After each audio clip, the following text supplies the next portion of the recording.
Hello, welcome back to the Handstandcast with me, Don Fry, my friend Skeletor, aka Emmet Lewis and Mikael Christiansen. I'm the Ultimate Warrior. I'm the Ultimate Warrior.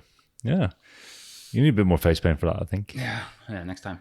Next time. I kind of missed a bit of the angles today. Yeah. But I'll work on it. I know, we still need to work. One of our plans was to get Ultimate Maniac glasses.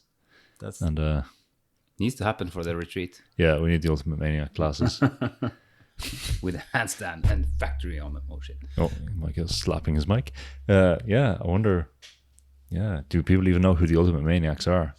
That's a very good question and actually very relevant to our episode since today's topic is obsession. Ultimate Maniacs, like if some of you aren't familiar with wrestling from the late 80s and early 90s, well, you're probably more mentally healthy due to that. But Ultimate Maniacs were basically Ultimate Warrior and Randy Savage.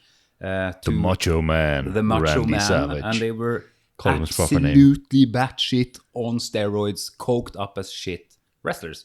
That with way too larger than life personalities in their wrestling characters, which also bled into their lives. Yeah.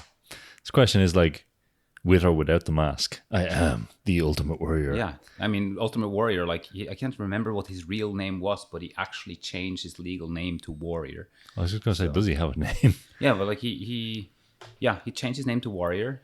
He died from a heart attack some years ago. Not very strange with the the amounts of substances that guy probably was consuming on Yeah. a reasonably weekly basis. Rest in peace, Ultimate Warrior. You are an inspiration to us still. Ah! Yeah, it's kind of weird. Like, I was just talking this about 90s wrestling, where this is going to just be a 90s wrestling podcast from now on. But I was talking to Mikael about this, and I was like, oh, is it more in line with like The Rock and Hulk Hogan and, you know, all these kind of things, and Razor Ramon, and I didn't realize the genius. I thought I was kind of scared, I suppose, by the Ultimate Warrior and all these kind of ones. And then you realize the genius of them as people. And Yeah, madness, I would almost more classify this as than genius. But, I mean, as we know, the line between the two is thin, Yeah. to say the least. Yeah. But, yeah, so today we're talking about obsession, I guess. Which is, very relevant for the Ultimate Warrior, but also relevant for people who do other things than dressed up in face paint and arm tussles and booty shorts and steroids. Yeah. I don't know. I think booty shorts and steroids making a feature in handstands every now and then. Definitely booty shorts. They are a mainstay, I'd say. They're almost a mandatory handstand uniform in some sectors. Steroids, I'm not going to throw any shit, but I know a few. I've seen a few, yeah. Yeah, we'll leave that third. Yeah. It's not common. That's for sure. But maybe it should be. I've been on a 5-year-long crusade to make Mikael take Trenbolone. It's not working yet, but I'll stay off the garbage. I think that's going to be better for both me and the world. Maybe not though. Anyway, I suppose we were talking about obsession, and obsession is one of these things that is the good, the bad, and the ugly when it comes to handstand training. I suppose it's one of these things. I suppose we were talking about this recently. There's like, if you were to just look at the strength and flexibility demands to develop, say, a one-arm handstand, which is a pretty high-level move, let's say it as it is, physically, it's not out there. Like, it's not a physical limit for most people. There won't be a count of that. But what tends to stop people is the ability to stay on one goal. And this is where the obsession comes in. The obsession kind of works like, I don't know, a reality filter that points you in one funnel in one direction and go, okay, this is what I'm doing. You know, it could be a short period of time, it could be a long period of time, but that is the key determinant, I suppose, for success in breaking the abyss in one-arm handstands. But it's also, you know, in lower-level handstands, it's... Or almost in anything. I mean, I think it comes in to more... I mean, the word obsession is kind of one of more of a higher intensity, but of course, in anything that you do, you need some sort of level of focus to get anywhere with it. But when it starts coming to that word of obsession, which I've used for many years to describe both my own and very many other practitioners' kind of dedication to what they do. I think there's definitely when it comes to that modality of starting to really not only prioritize what you do, but deprioritize other things, and kind of I think there is a thin line between kind of like even like a healthy versus unhealthy obsession. Like I think if you are in kind of that field where we could classify you as obsessed, you will likely be fluctuating on both sides of that fence I think rather often, I think. Yeah, I don't think it's between healthy and unhealthy.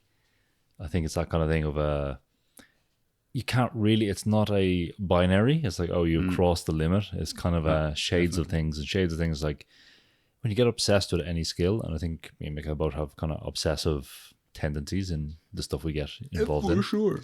So we're speaking from having both sides of this, I suppose, where it's like the obsession is great in some ways. I love it when I get obsessed with something because it puts a filter on things, certain things that weren't important or super important get pushed to the back. It's like, okay, I don't actually need that.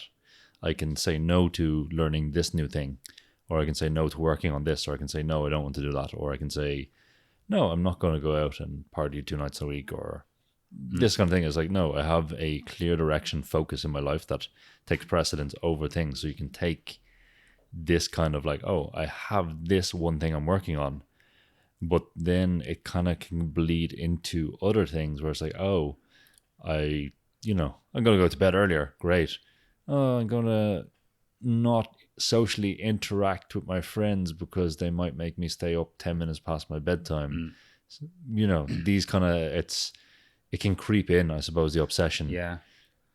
I'd like, I mean, I've had that many periods like that. And I mean, I think maturity through a practice or through kind of a lifestyle or something that has the best obsessive tendencies, hopefully it leads you to reflect a lot about those kind of tendencies that you do develop, because of course the more dedicated you are towards a thing, the further you can slide out onto the plains with it. But one thing is deciding that like for example, for my own sake, like I've never been a big partier. I can love to go out dancing or just have fun with my friends, but like very often it'll be like, oh yeah, but I'm kind of having this regular schedule of practicing, and like if I feel that it's getting detrimental towards that, then I'll kind of hold back from it. But then again, kind of my priority to party is rather low, though it's fun. It's not something I would like actively seek out all the time. So then it doesn't really feel like I'm kind of subtracting much from my life.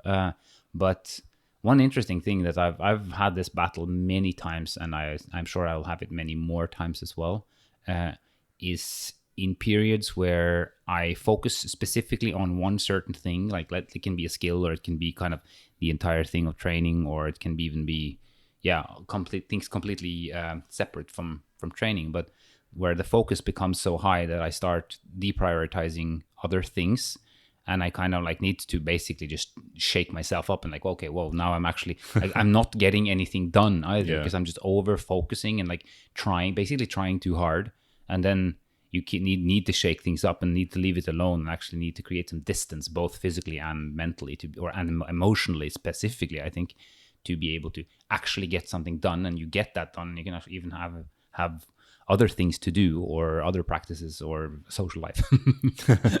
Yeah, I think there's this weird thing I get in myself where it's like I get obsessed with something and I just have to almost complete it. It's like there's an end point I've set myself, and I'm not one of these people who set an endless end goal. It's like 5 seconds, 6 seconds, 10 seconds, that kind of thing. It's like, okay, I need an end point. It's like when I can do this. And then sometimes it's just like, it could be some new letterwork thing I'm working on or something else. And it's like, oh, if I don't stop, if I don't get it done, if I don't finish it, if I don't go, okay, this is done, it's just like haunts me in the back of my mind. It's just like, it's consuming every waking moment almost. And like, whereas like I'm doing stuff, but it's like you're seeing yourself in third person doing the stuff you're meant to be doing. I don't know if you get this, where you're like, oh, I'm doing stuff and going through my day. But I'm talking to someone, but secretly I'm just thinking like, oh, if I go and do this, and then I can work on that, and then I can do this, and oh yeah, and how was your day? Oh yeah, you realize you're just like, in some ways, in a lot of the obsession can force you to become a bit of a shell of a person, or a placeholder for where you normally are in your day-to-day life, where you're just like, oh yes, I'm going through the motions, and I'm much better at this now than I was, but there's definitely times when it's just like, boom, it just had to be these kind of ways on certain things. Yeah, like it's, I've been in that kind of, or like, I think it's a fluctuating thing. And I think that ultimately, as with all things, the modalities need to go rather far before it becomes kind of pathological and like particularly destructive for a person. But like, I think the destructive tendencies within whatever it is, it's just part of how they're contextualized in a person's life. So it's bound to happen sooner or later. No one is always doing everything like quote unquote correct anyway. So I mean, we end up doing like loads of weird shit and loads of things we regret, or loads of things that weren't so smart. And when you look back at it, but like what you say there, like about this haunting, is like I've always had this tendency of wanting to finish things, though like often I don't really have a problem not doing it either, but within these like few fields that I really enjoy what I do, or that I'm very focused on, it's kind of like it becomes this thing as like it just has to happen. Like for example, today me and Emmett were sitting around here and I found this like new origami model, and all I have of information of it is a picture of a guy's sheet with a bunch of lines on it. And it's extremely unrealistic that I can be able to piece together the pattern to make that model from that picture. But it's all I can think about right now. It's just like, well, what if I count from there and there on that picture until there? Maybe I get a reference point for that flap, and then I can continue to. And like this thing kind of goes in my brain. Yeah. And the same like with Kaizo. Me and Emmett are playing this like dumb Super Mario World, ridiculously difficult ROM hacks. And ROM hack, for those who don't know what it is, it's a fan-made fan fiction for Super Mario World. So everyone's played Super Mario, I assume, and people make levels that are just infinitely harder than anything you've ever played. It is glorious. Yeah. Basically, we're going to start streaming that on Twitch, by the way. Let's go. Basically, Super Mario, like basically the ROM hacks or Kaizo. Kaizo is a Japanese word that it means rearrange, but it's used in the context to describe, or in that specific context of these Mario hacks, Kaizo is used as a category which describes these ones that are very, like they're usually very difficult, and they have one way of solving them, and they require a ridiculous amount of dying and high levels of precision to complete. Yeah. And they're great if you have an obsessive personality, because you'll start one level and then it's all you can think about. Yeah, exactly. And then 4 weeks later, you're still stuck on the same level. It's just like, you die and you die and you die and you die, but I just have to make this fucking jump right now because rage. That is kind of what happens with it. And I think like there is for sure, like depending on the person, like some have perhaps more of these traits than others, like in general. But I think it's also a lot up to finding whatever it is that a person easily zones into. And like, remember actually a quote, or not really a quote, but my first coach said that to me, that like you just have to find what you can't stop doing and stick to it. And that kind of rang very close to me with like Don't hand try balancing. heroin. I'm staying the fuck away from that shit. I'm obsessed with it. But it's just like with hand balancing, that was kind of the thing for me. I was just like, whoa, shit, this is cool, and like I couldn't not do it. So yeah, there's certainly a lot of positive things around it, like basically that you get a lot of shit done. But as with all things, there are no things that or no aspects that doesn't have a darker side. And I've hurt myself pretty badly. I've hurt myself several times. I've hurt the people around me. I think let's segue to the positive side of obsessed, and we can go back into all the negatives before we make this whole podcast grim dark. Everyone quits handstands and they miss all the amazing things being obsessed. So what I like about the ability to get obsessed or to be obsessed with something is it just makes things simpler. It literally does. It's just like, I have my training. I have to do my training. It's not like I'm going to do my training. I have to do it. That means I have to arrange my life to allow that.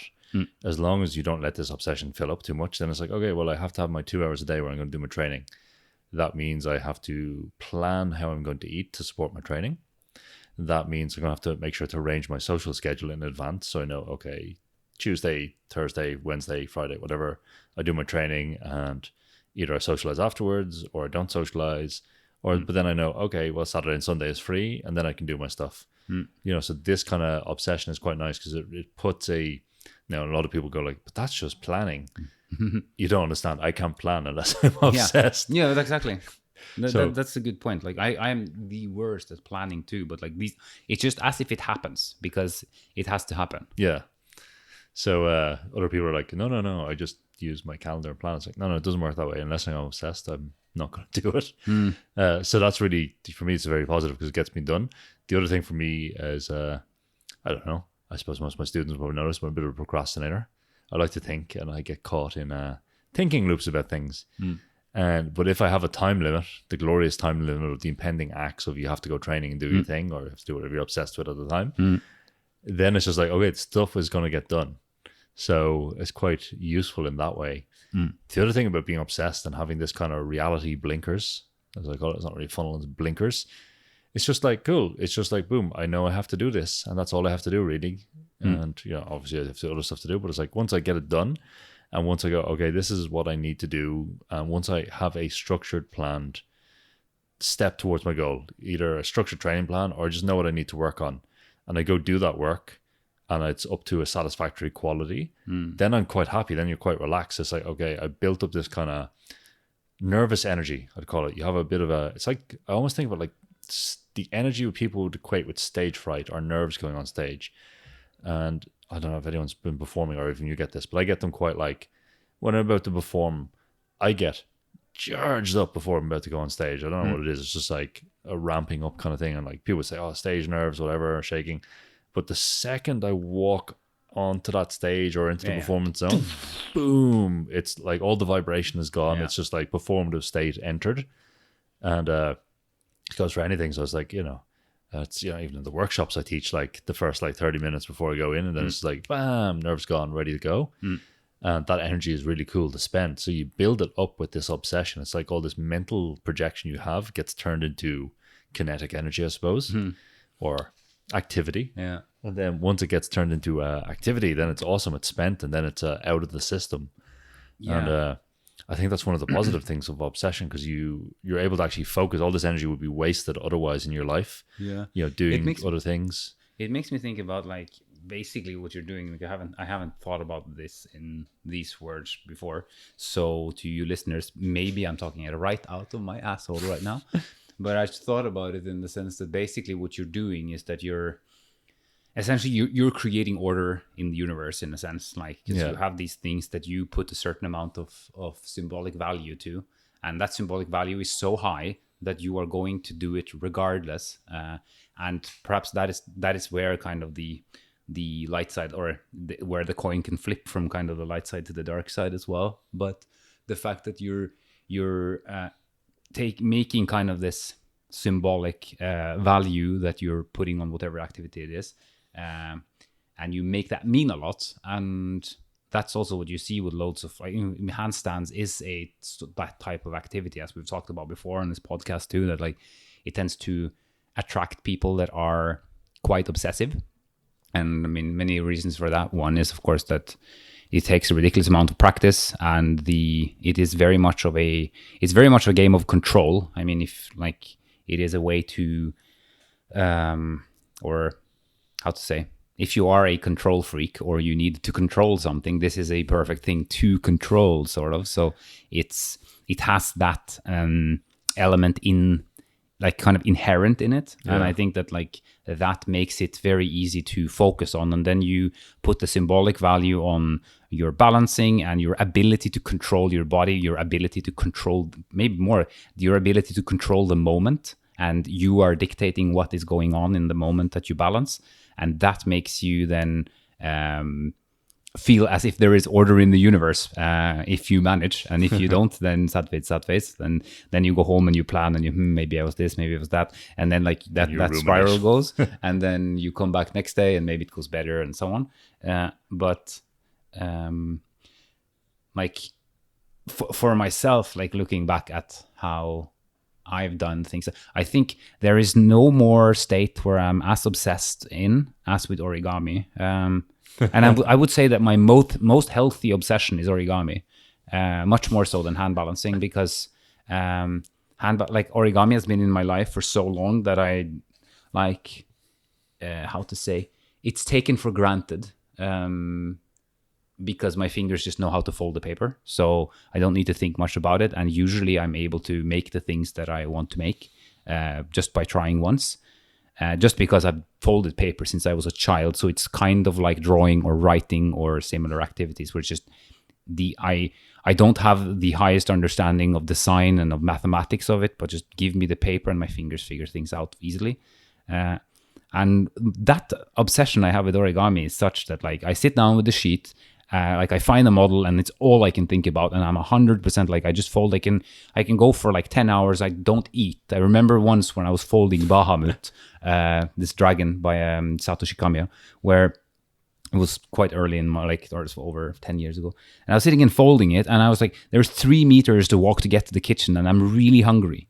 And I was sitting there folding, and I look at the door, and I was like, just a few more minutes. And I fold and I fold. I put the model down, and I stand up and say, no, but fuck, maybe this is what I need to do, because I was really bothered with one fold. And I sat there, and like suddenly it was evening, and I was like, shit, I haven't eaten since noon, because all I was thinking about was this goddamn paper. And that is, yes, more on kind of the quote-unquote unhealthy side, but still, like, with origami, it is so that, like, when I'm done with a model, I can leave it alone for months. I don't think about origami at all until I see a new one. This is what I'm going to do, and then that's all I focus on. Whereas, like, this kind of this need to repeat the obsession for some sort of internal validation or whatever it is, that is not as strong there as it is with kind of this physical skills, where you kind of need to hone it all the time and keep it fresh. Yeah, I think there's a funny thing, just to segue to your origami thing. So me and Eliza have a rule. Eliza, just if you don't know, is our producer and all-round go-getter and doer of everything.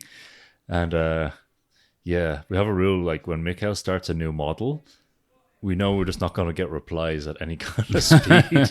It's just like, Eliza's like, Mikael's not replying to me. It's like, it's okay, he's starting a new model. He'll be back to you in 2 days. Sorry about that. Oops. But it's kind of funny, because, like, there is that's the kind of thing. It's like, it's an obsession with Mikael. We know, like, he finds something and he's really into it and he's really enthusiastic, particularly because, I don't know, if you've been doing something so long, it's hard to get enthusiastic about things sometimes. So when you find it, like, you can tell he's really into it. He's really obsessed, and he'll share me the crease patterns and tell me all about it. And I'll know nothing, but I'll be interested as well, because it's cool.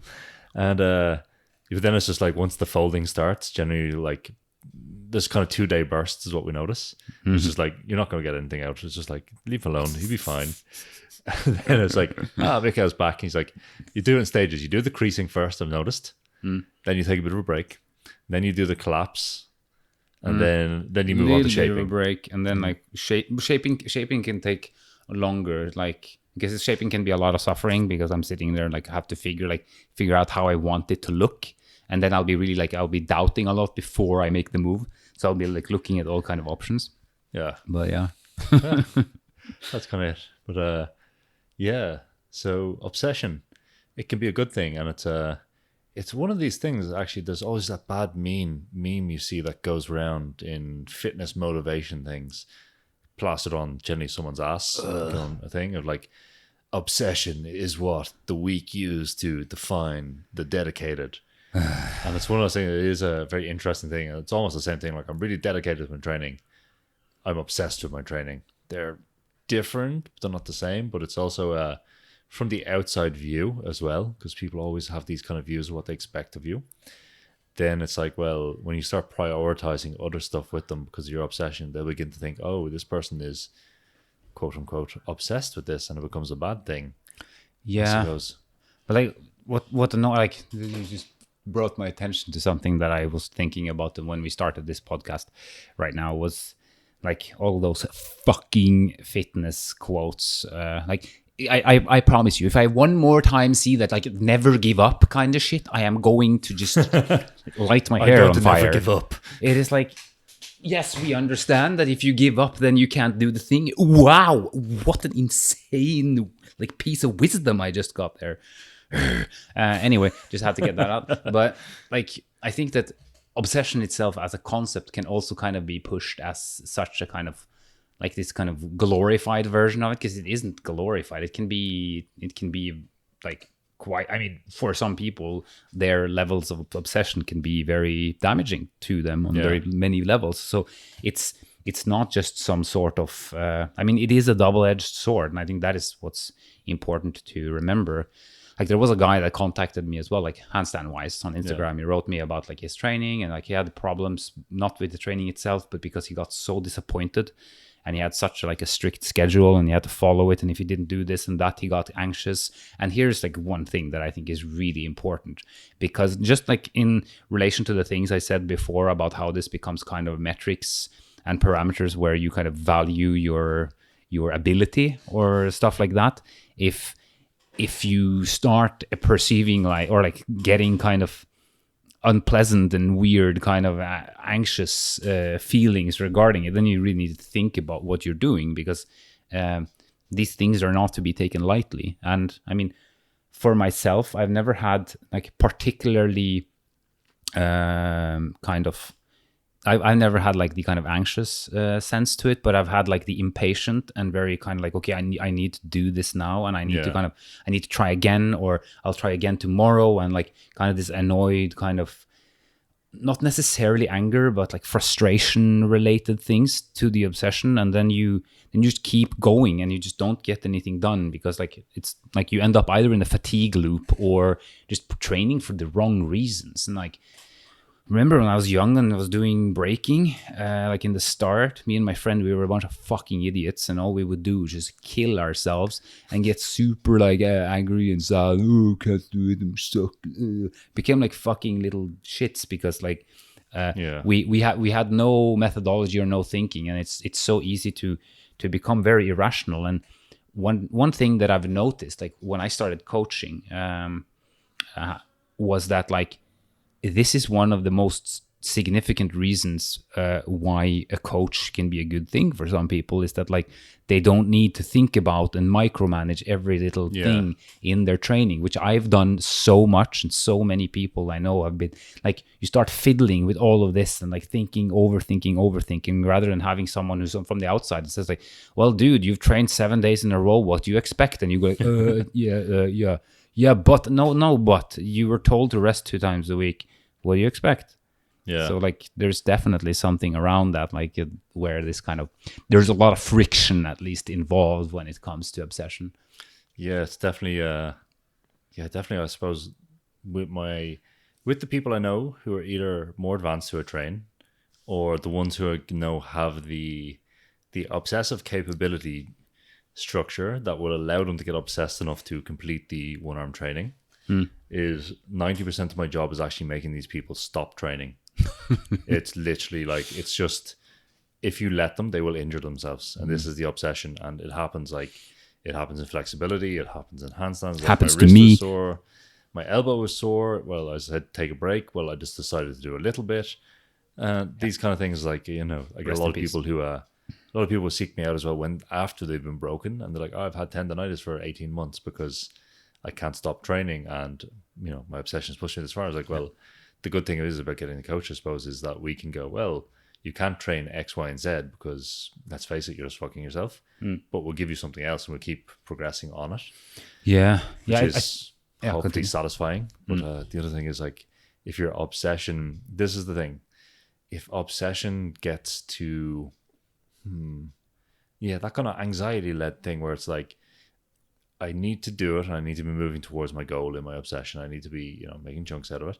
But then if it becomes that thing where it's like, oh, I haven't done it because of this, it becomes some people shift this to a value judgment of themselves. And this is what I hate about the fitness industry. It's like, oh, you didn't do it because you're weak. You didn't do it because you were no not excuses. willed enough. No excuses. Get the fuck out of here. Rage. Blah, blah, blah. It's like, well, actually, you've done your obsession so hard that you messed yourself up.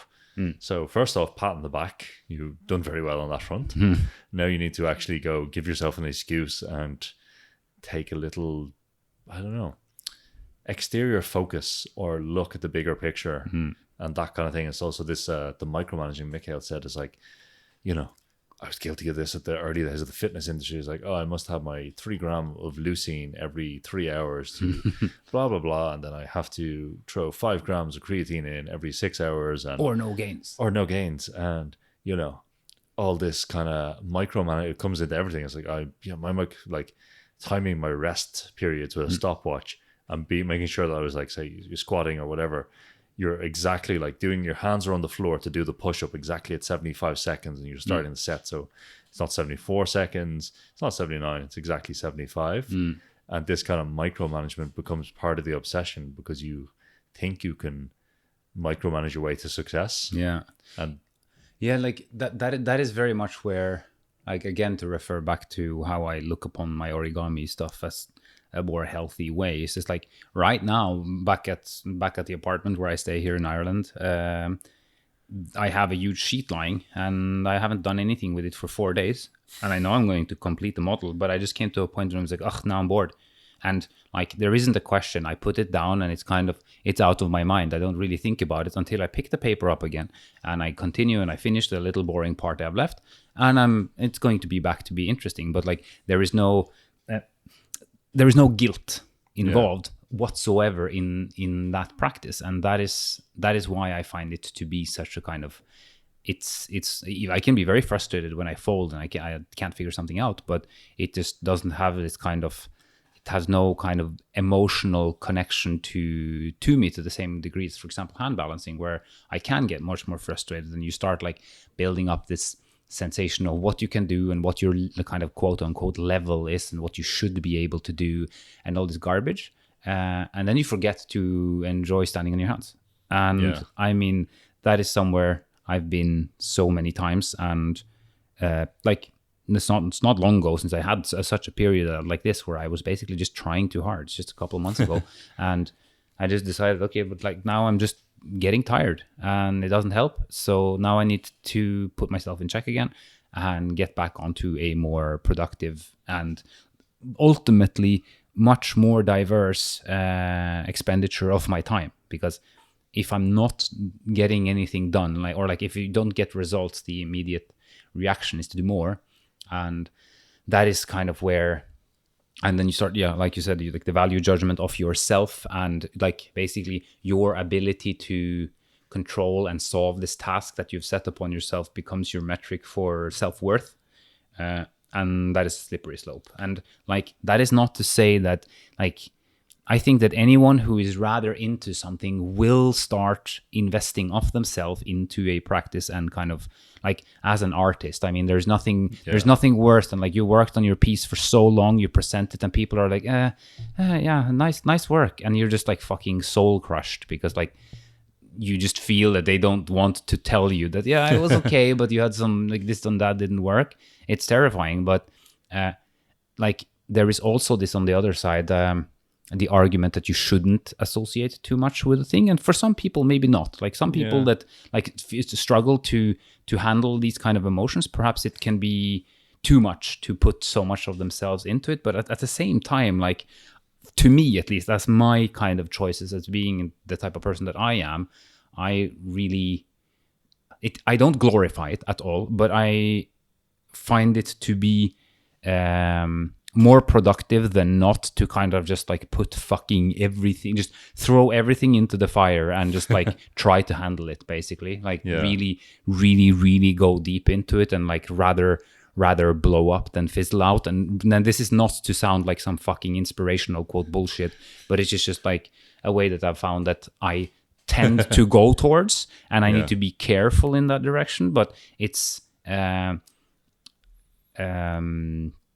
just like part of how I think about handling this kind of the way that I've gone into this, and the both the positive and the negative consequences of it. Because looking back at the kind of 12-ish years that I've been like really into hand balancing, for example, I still do see much more positive outcomes than negative. And I do see a bunch of negatives ones, like fucking hell, for 7 years I trained 365 days a year, like complete idiot. And it is luck and a miracle that I didn't get more severely injured than I did. But Like I got my fair share of smaller injuries, and like of course didn't make any progress because I could never take a day off. Yeah. Idiot. That's definitely a kind of glossed around something, or I just want to pick up one of the points you made there. I think the interesting thing is about the obsession should be the obsession. But when you start confining with value judgments and negative emotions on yourself, then that's when I suppose it begins to stray into danger thing. It's like, oh, my obsession said I should train, and if I don't train, then I'm a bad person, or I have to cut these people out of my life because they made me eat pizza instead. And this kind of, there's a lot of things around this that you could probably delve into. Our armchair psychology probably isn't good enough. No, but it's that idea of like, attaching, like the obsession is the obsession, and that's it. And outside of it can be done with because it's dealt with because you focus your life in that direction. And I suppose I'd like to start talking about some of the negative things, because we both kind of touched on some of the stuff for ourselves, I suppose, a little, but then some of the stuff we see in coaching as well, or just in the general, because you see this a lot in circus and dance as well, and other kind of things where people get obsessed. I kind of like to talk a bit about that, like how, I don't know, how the skill or the activity becomes a form of self-punishment. Yeah. Or this is a big one. It's like, I've encountered this a lot, and it's unfortunate I can't name names and give examples because it might be cool, but but it's just like, I had people I know who do. There's one I can think of in particular who done contortion, and they would, like, the contortion training, they weren't a natural contortionist. They just didn't have the bendy gene. So they're just, by normal people's standards, they're very flexible. By contortion standards, they will never be the top in contortion. It's just not going to happen. You don't have the genetics or the bone structure, whatever it is. And like, they would come home where we lived in the house and just be in bits. Like, they're just like the training they would put themselves through because they couldn't do something. They were so obsessed with like getting these one skills that they'd just be like lying on the floor in our shared house, just like crying because training was so sore. And then I'd be cooking my dinner there, and then whatever, have a chat with this person, and then just go back and they do it the next day, and the next day, and the next day. And that would just be it. And it's kind of like they were so obsessed with this particular skill set in contortion. I can't even remember what it was. I think it might have been a triple fold press. So triple fold press is when you do a triple fold, which is basically sit on your own head, tuck your feet in behind your armpits, and then you push up. It's like a bench press up to handstand from the floor from a chest stand. So they're obsessed with that, and it was basically this training every day. And it's just like they had to do this because they decided they weren't a good person because they couldn't do that despite their other impressive skill set. And yeah, it was kind of very... Finally, they copped on after a few months of this, but it was just kind of interesting that like the obsession went so far that this one skill alone had to be trained for 2 hours a day. Yeah. Because then it becomes a metric of your personality, or like of your value on some sort of abstract but very important level. And as you said, again, armchair psychology, but I do think that like it's just really important to have a very reflexive kind of approach, or at least reflect upon the way a practice or anything kind of how it makes you operate, and to continuously have the dialogue with yourself. So, okay, so where's it going? Like, are you enjoying it in the end? Because that is also a large problem with being very obsessed about things. And I remember like me and my friend back when we were like early 20s and we were training breaking, we would have these periods where we would just run ourselves into the ground, and then we'd have this conversation like, man, shit, we've just completely stopped having fun with this because like we're just trying too hard. And then like we would go into this other period where we would kind of loosen up and we would practice more, just enjoy the music and have fun and all of that, and things would go better. And then you start getting somewhere with the skill again. And it's like, hey, shit, okay, now I'm going to focus. And then you fall right back down the hole again. And funny from those days as well is that like all the guys I remember becoming the best, they just didn't have this. Like they would train really hard. They would also have their ups and downs and frustrations, but they would kind of have this very kind of much freer attitude to it. And I would compare it a little bit more to the one that I have with origami. in that sense that like they would be really into it when they did, but like they didn't go home at night and think about everything they could switch around in their lives to make this one particular thing work out better. And that is the one that like, and as I said, I've been guilty of this many times, and like I'm sure I'll be guilty in the future as well. But like having this kind of at least conversation with oneself regarding, okay, what am I doing now? What am I achieving in my life in terms of like, how does this make me feel actually? Like, and then it's the big thing too. You achieve the thing and nothing changes. That is the real thing. You achieve the thing. It feels great for a little while, but as everything, like it flatlines. It becomes your normal, and then you're on to a new one. So it can definitely be this kind of chasing the dragon kind of thing where like you never catch the dragon. Yeah, you never ever catch it. And like I know many people that have been onto such binges in various other things that are not training related that ended up in very dark places simply because like they always were thinking that like when I get past this hurdle, then I'm gonna relax, then I'm gonna settle down. When I get this apartment and this car, then my shit is sorted and I am allowed to feel A, B, and C.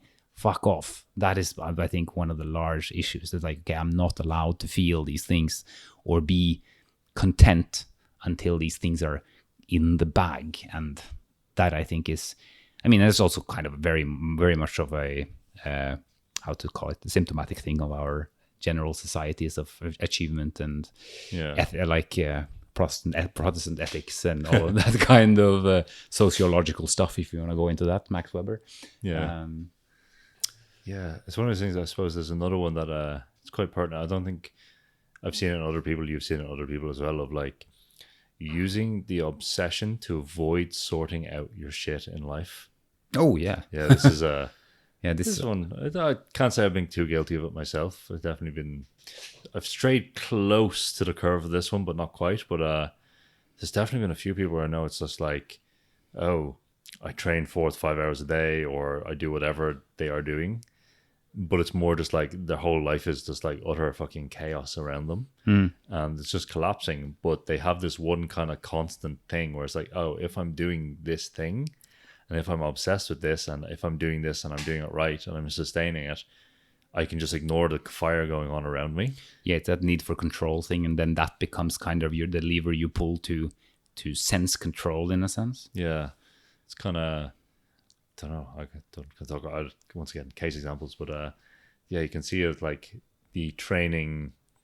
I don't know. It's that kind of like, it's like a sense of control. It's like, or this thing you went back to at the start, to create my own order. I have this ritual that creates order in the universe. Yeah.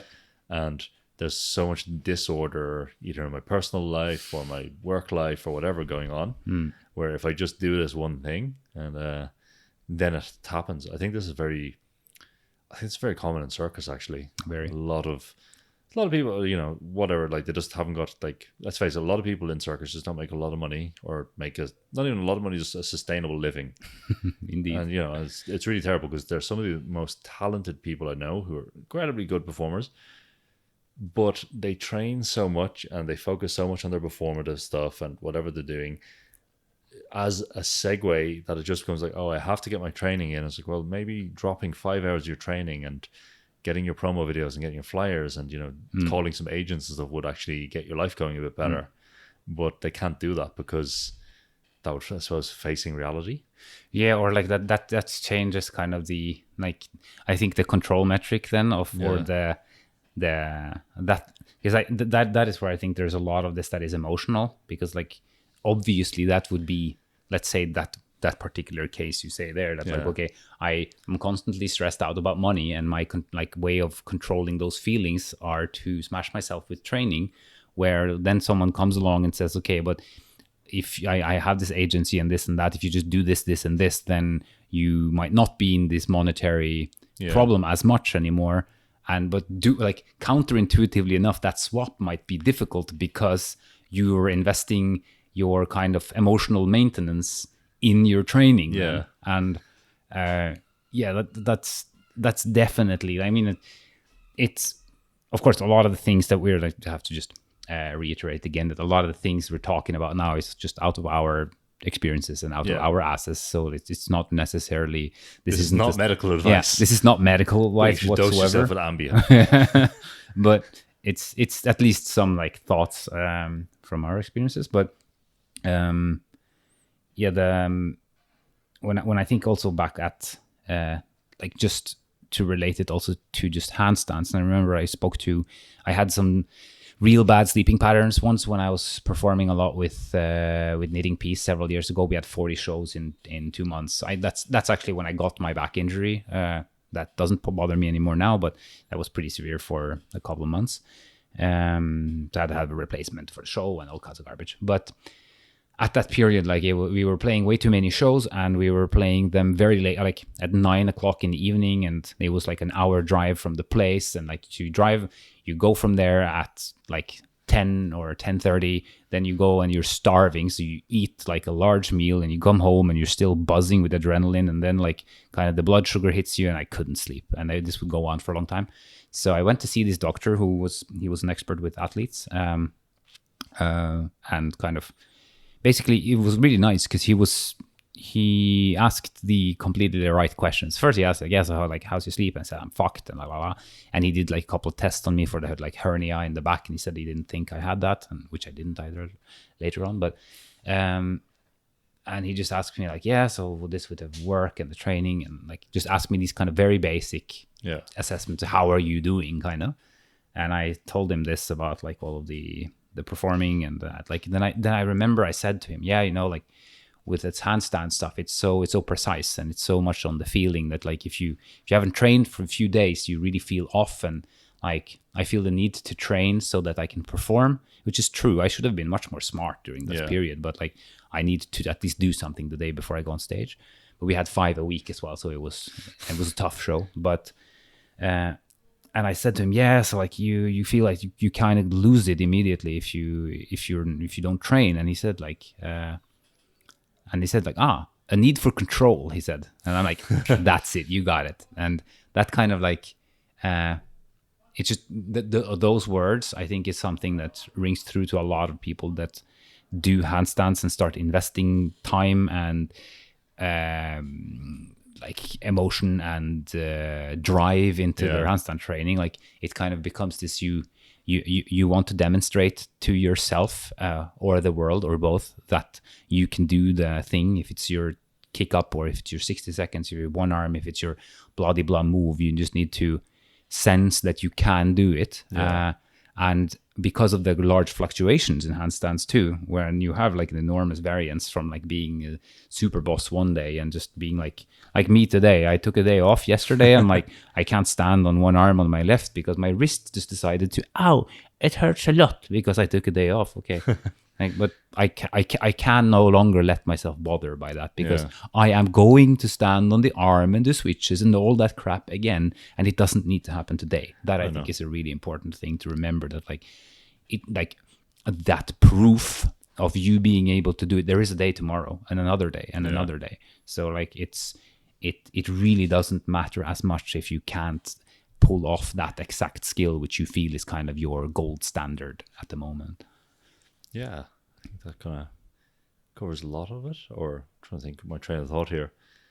But I'd like to actually switch topics slightly, or on the same topic. Attack. But we're going to switch to how do you develop an obsession? So we just told you why obsessions are good and bad. But how do you go from like, I do this thing, or I just want to do this thing, to like, fuck, I'm obsessed with this thing? I wonder. I think that's it's kind of one of the things I've noticed myself, because I've kind of swapped things I've been into a lot, and I do notice there's kind of like this thread that kind of leads me to the obsessed state with something. The first thing is like going like stage 1, stage 0 is seeing the thing, and then stage 1 would be going, hold on, there's someone doing a thing. That's cool. I want to be able to do that. I have a thing with arts and crafts and hobbies and stuff. Yeah, he's sitting with like looking at, he's showing me these like leatherwork armor pieces that look fucking insane all the time. We're going to go and make armor one of the days, and I can't wait. Yeah. So going like, so I work out my arts and crafts formulas. I see something, what I want.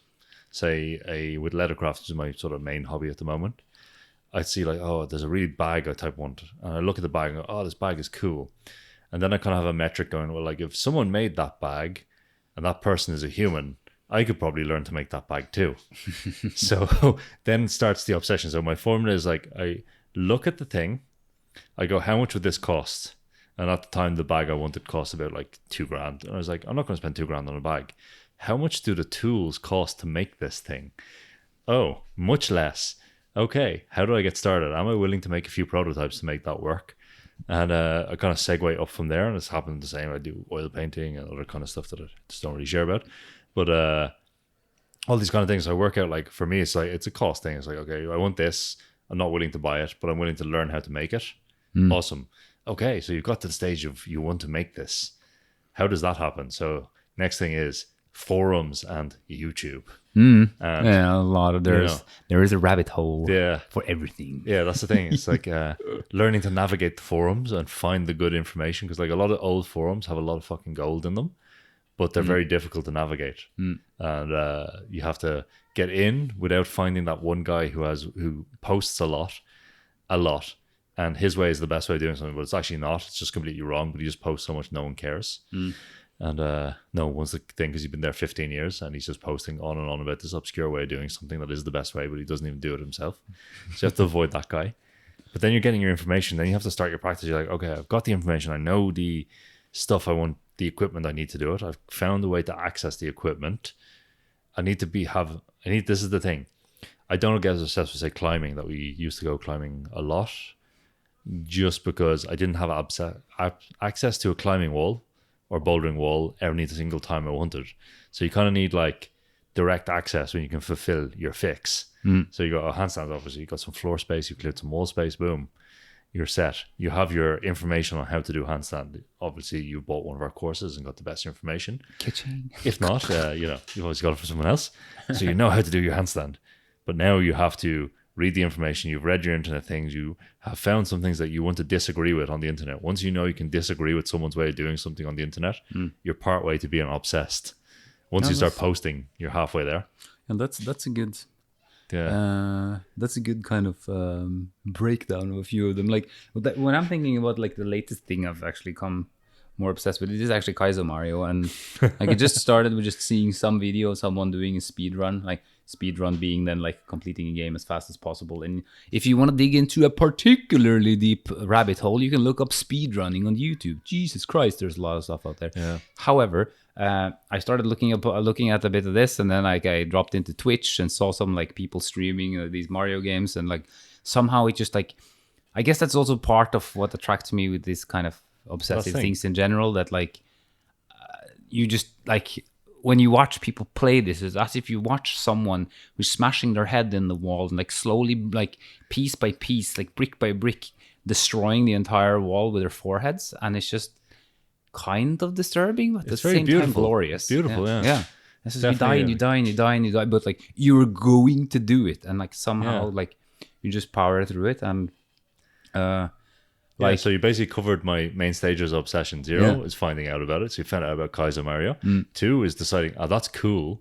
3 is deciding, oh wait, what do I need to be able to do this? And finding the YouTube on Twitch. And suddenly like, oh shit, I can use my controller for this. If that guy can do it, like, because that was actually one thing, like, because I saw some of these like god tier players who are just way below or behind. Way below me now, because I'm so good at Kaizo. Like, or they're so far ahead, like it's no point or even chance catching up. But then I saw a couple of guys like they were starting out, they weren't so bad, but hey, I could maybe try that one, and then I tried that one, and then zang, like you suddenly find yourself just sitting there in the middle of the night, like, God fucking damn it, I'm just going to get across that fucking jump. Rage. I think you're kind of getting into the next one of my stages of obsession is surviving the first reality check. So you have found out about what you want to do, you have found the information you need to be able to do it, you've got access to the equipment, and you now have consistent access, and you go, cool, I have seen this thing, and you have this vision of like, I'm going to, whatever, I'm just going to do the thing. My first attempt at it will be glorious, or I'll do it for a month and then I'll have the swing of it. But then reality kicks in hard, and you go, oh wait, kicking up to a handstand and sticking every time is very difficult. or vice versa, or whatever you're doing. It's just not working as easy as you think. And also say you see someone dancing and you're like, oh my God, they're dancing so awesome. And then you start learning some dance steps from YouTube, and then you video yourself, and then you realize, oh shit, I'm terrible. That's your reality check. If like it gives you a go, like this is where you thought you would be with your obsession or your new thing, and then you go, oh, I had a reality check, and actually what I thought I was doing is not what I was doing at all, and it's absolutely terrible. If you can survive that reality check, then you're next way on to obsession, because you go, if that reality check goes like, fuck, I have a lot more practice, or I have to be even more obsessed to get this. This will either serve to fuel the obsession. It's like, oh shit, I remember the first bag I made with leather. It's just like, I had a minimal amount of equipment. It was terrible. Like I cut it up to pieces and used it again, but like I survived the reality check, and now I can make like pretty good stuff. And I was like, oh well, actually that's fine. And same with most of the other things I've done. Yeah, that's very interesting, because like that also brings me to that entire thing of never give up, which is still nonsense. But like, of course, there is like, it's very basic, and it is like the reason I hate never give up is because it's very blatant. It is it is so basic that like, yeah, you need to try a couple of times to get something done, but never is a overstatement. And like when it comes to that kind of the survival stage, it just made me think of a bunch of things. This is the thing, the survival stage. The reality checks happen a lot along the way, but the more you can survive them, and the more they help focus you, is the more you can get from just like, I'm just trying to learn how to do ballroom dancing to I'm fucking obsessed with ballroom dancing. And like the thing is also, when you are getting quite ahead at these things, is like definitely at a stage where you're able to take that feedback, or you're even searching for it. And like, I mean, looking back at my days of like getting into performative arts, like from basically being shit scared of standing on a stage during the audition, I'd never done it before, until like you're really tired and you're actually pretty fucking miserable, but you're going to go on stage, and you're going to make the audience feel all right, and you just do so because you've done it enough times. Like that pathway, like it is soul crushing in the beginning when you're like, you're trying to present the best you can, but you feel nervous, like you feel that the audience feel that you're nervous, and they do, and like it feels all uncomfortable and it's just dreadful. This is just like that kind of reality check stage where like you leave and you're just like, oh, I fucking hate this, I'm so bad, and like never gonna do it again, and all that stuff. And like there is an interesting thing there, because like I think the worse it feels, and you're still able to kind of recover from it, probably, or like this is just my new theorem that I just found out about right now, is that like the worse that reality check feels, but if you're able to survive it, the more likely I would assume that you are to kind of push through and break through it, because like, okay, it felt that bad, but you know what, fuck you, I'm going to get this. Whereas if it, of course, there are certain things that like you try it and you're just like, oh, okay, this isn't for me, that's fine. And I think that is where like the never give up thing annoys me, because it's just, sometimes it's great to give up, because maybe it's just no point to spend time on. It's just isn't. Beast mode, fuck off, just leave me alone. But beast mode is weak, obsessed mode is everything. Like because it, like, connecting it to what we said in the start, I think the kind of real takeaways from this in kind of a positive manner is that it's no longer a question. It's just part of how you do things, and it becomes ingrained in your life and ingrained with your personality. And that is where kind of the both of the sides of the coin come, but where I think it's also rather beautiful and interesting, because you get involved, like you get really involved, you get really into it, and you get to experience a lot of things from it. And that is where I think that depth and allowing yourself to be swept away by something is more interesting than, for example, just piddling about trying to do a little bit of this and a little bit of that. And some people like to do that too, but there's no difference for me in that. Like if you go balls deep into fucking stamp collecting, like you'll more like, at least to me, I would assume that it's more likely you have a lot of interesting things to tell me who know nothing about stamps because of your actual engagement towards what you're doing, than if you've piddled with some acrobatics, you've done a little bit of this and a little bit of that, and like, okay, but like, is there any genuine interest in all of them, or is it just piddling with them because that's what you're supposed to be doing? And I think to me that is like a real kind of, like, I've done many different things through my lives, but like I've seen that, okay, as my coach said, like I found the things that just I couldn't stop doing, and I just had to keep doing them. And for all goods and bads that brings, like, again, it seems like it's done more positive things than negative ones. So yeah, I think it's it's that kind of very fine line between passion and obsession. Or possibly it's the exact same thing. I'm so passionate, I'm obsessed, I'm possessed. I think the passion is more kind of describing the passion is emotional more like the passion sense of it. Yeah, I don't know, the passion in the fiery sense that is like, I'm willing to burn up, but if I can do enough of my thing and keep balanced, I can keep the fire going like an old steam engine, and we can get somewhere. Whereas if I let it get too hot, it's just going to explode. Yeah, and that can be in any form, way, shape, or form. So you have to learn to like temper the passion with wisdom, maybe, or experience, or reflection, something slightly stepped back, either via some coaching mechanism or either via yourself just going like, oh, if I just looked at myself in the third person, have I gone beyond, have I pushed this passion into the stage where it's like feverish, or is it just a passion where it's like, oh, teenage love versus I'm smashing myself away in an ivory clock tower? Like we have to kind of keep that. Like there's also one thing that I thought about there in terms of like these things as therapy, because that I think is also a valid thing to mention in these types of contexts. And I think that like when I now say therapy, I'm not talking about psychotherapy. I'm talking about like self-therapy. Or doing something as a means to or maybe even subconsciously as a way to kind of handle yourself, which I think, again, a lot of people who have obsessive tendencies might easier look for something that can help them deal with themselves. And I mean, I can relate very strongly to that. And where it can become this kind of, I think I don't remember, I think it is certain, maybe it's psychoanalysis, can't remember. It's at least some sort of psychotherapy format where they speak about what they call sublimation, like the ability to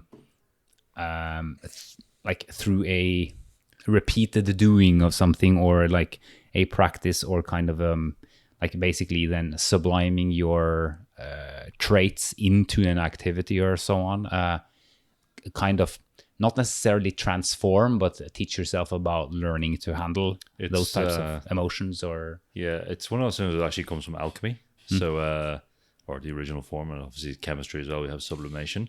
But sublimation in the alchemical sense is we have something in its base state. So it comes into psychology from Jung. We have something in its base state, and if we give it the right conditions, the better product comes off. So this would be in sublimation of chemistry and chemicals. We'd put a jar with a lid, and we'd have some chemicals, some crystalline something at the bottom, tartaric acid maybe. We'd heat it up or something like this, and would the good stuff would rise up, and then the recrystallize at the top. So you have this kind of possibly unrefined, let's not call it negative, unrefined egoic tendencies or something, tendencies towards this. Whereas we put it in the right state, we can get the purer, better focused direction of it. And get rid of the undesirable sides of it. So that these kind of activities can. I think unrefined to refined is a good way of thinking about it, actually, in terms of like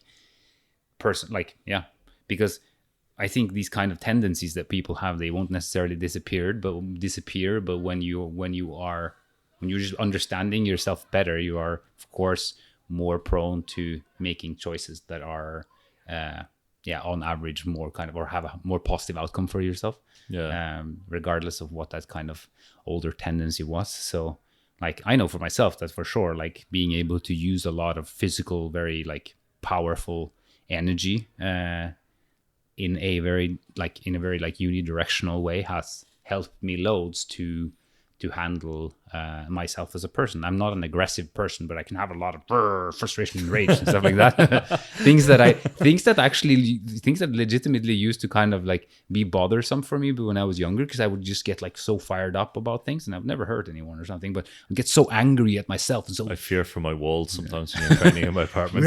Rage. But like it will be more like kind of like this like self-disappointment. Oh my god, I'm so bad. Like that kind of tendency that turns into like, okay, now I've done that for so many years. Like can't do this anymore. This is kind of laughable. Like, so I'm swearing like a 12-year-old with Tourette syndrome every time I fall down from handstand. This is kind of ridiculous. And hence, when you get to that stage, it's like, okay, it's not so bad. Like, so maybe it's not so much to be actually angry for either. Possibly. Yeah. I don't know. Yeah. I suppose make sure your obsession focuses things in a positive manner. Temper, I guess is the word. Yeah, temper the fire in a useful way, and not just end up outside someone's window singing Shakespeare at 4 a.m. Yeah, let's face it. Or throw bottles at the police, like the guy yesterday did outside of Emmet's apartment. We had I live in the city centre in Dublin, and someone decided to have a street party, and we're still in March 965th of July at the moment, in lockdown ish, and they had a street party, and it's a bit more relaxed here anyway, so you can gather in groups outside anyway, but street party, and then the cops came to clear them off, and they all ran away, but one guy stopped and decided to throw a bottle at the police. Absolutely brilliant. Like, they weren't going to arrest them, they're just clearing them out. And then, he ended up on the ground with 4 or 5 cops sitting on him, and then someone was screaming police brutality, but it's like, well, you just threw a bottle at the cop's head.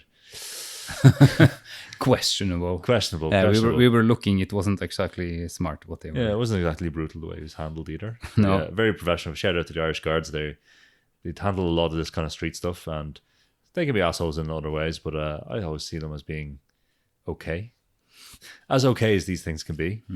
Anyway, I think we should. Let's just wrap it up here. I think it's really kind of a wrap up. Yeah. So become obsessed with handstands by doing handstands till the point you cut off your social circle because they don't do handstands. Is our message of the day. Other than that, it's like, it's one of those things. I don't really know how to wrap this up. There's no positive. This is the thing, obsession. There's nothing positive or negative or anything we can say that we haven't said that can sum up this. There's only a path to be wary of that has a light side, a dark side, and a middle way, and hopefully you can walk the path. Other than that, I've been Emmett Lewis, and this is Mikael Christiansen, and the Handstandcast is brought to you by Handstand Factory. We have courses made by me, Mikael, available. Please check them out if you want to support us. Other than that, hope you had a good episode, and have a good week.